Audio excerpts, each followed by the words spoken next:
lot of people are just feeling fed up, feeling like the process isn't working for them, and then to see that even further eviscerated through acts of the federal government, it's kind of hard to feel like the deck isn't stacked against you. And I think a lot of people are really just ready to take matters into their own hands and show that this isn't something that they're going to stand idly by and watch happen. The process is stacked against him. Maybe he does feel that way, but we have a process, and in a free and democratic country, when you don't like the way the process works, you try to find a way to either change the process legally, or you accept that perhaps you're just not on the winning side this time around. But there's a high degree of self-regard among those who feel when the law doesn't go their way, the law doesn't go their way, they will just do what they choose, because after all, they are far more important and sensible than the rest of us. And David Suzuki would seem to be one of those people. Ada Slavinsky is on the mountain in BC, and it would appear, Ada, that the appearance of not only David Suzuki but members of his family have ramped this up somewhat.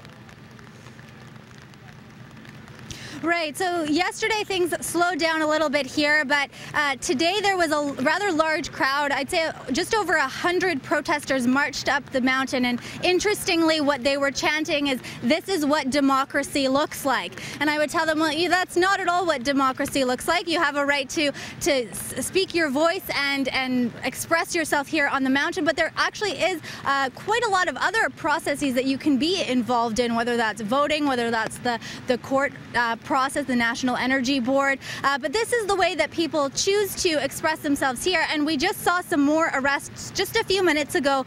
8 more people arrested, one of them an 84-year-old grandmother. That brings the total number of arrests up to 87. 87 arrests, and that would include, I understand, an 11-year-old girl.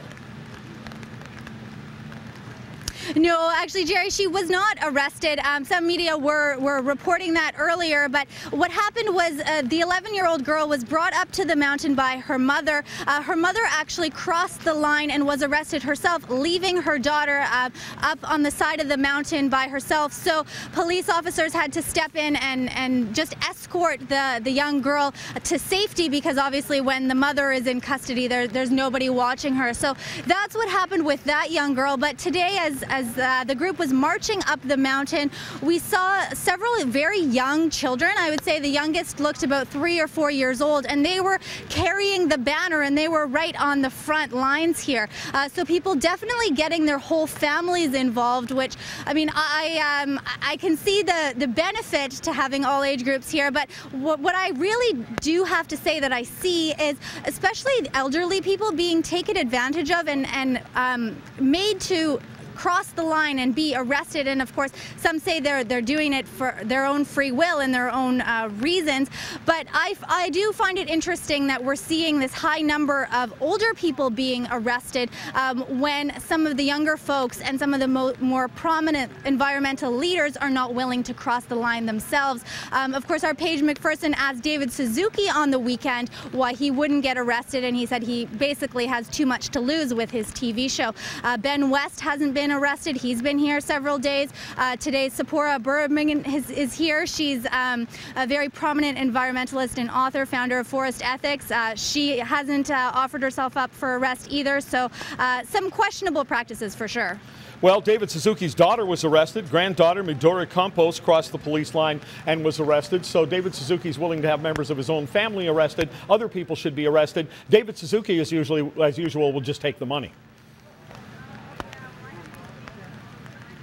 Well, I mean, it's interesting when you see some of these organizations flying people in and around Burnaby. There's lots of buses coming up tomorrow that are planned.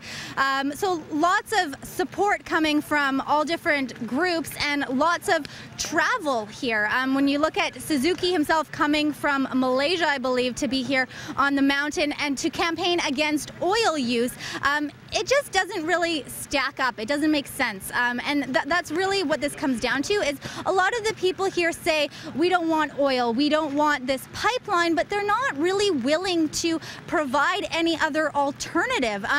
Wind and solar is raised as, a possibility, but there's no real effort to invest. They just say other people need to do this. The people with the money need to stop investing in oil. We're not going to stop using some of the things that have benefited us from this oil-based economy.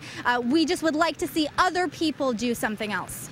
Okay, one more thing. This is not the stopping or the attempted stopping of the building of a pipeline, as you and I have discussed before. It's trying to stop Kinder Morgan from doing any exploration to make application for a pipeline. So we'll run out of time here, but just quickly, Ada, will it only be a few days and Kinder Morgan would be done their work anyway?